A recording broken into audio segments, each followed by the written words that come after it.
Liberty Lake is a special place. 19 years we've taken this thing that just happens, and now there's traditions built into it that make it better than it could possibly imagine. You see the sense of accomplishment. You see how proud the kids are.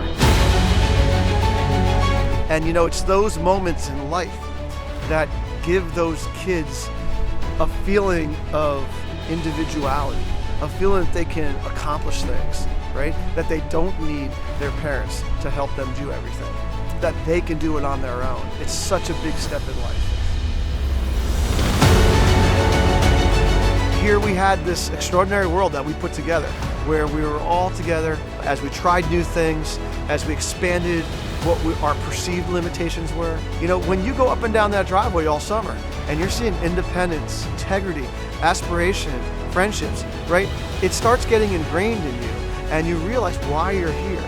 And then think about that next June, July, August, whenever you're coming back next year, that we'll be able to recapture that spirit, and you'll be able to reunite with your friends. It's something to really look forward to.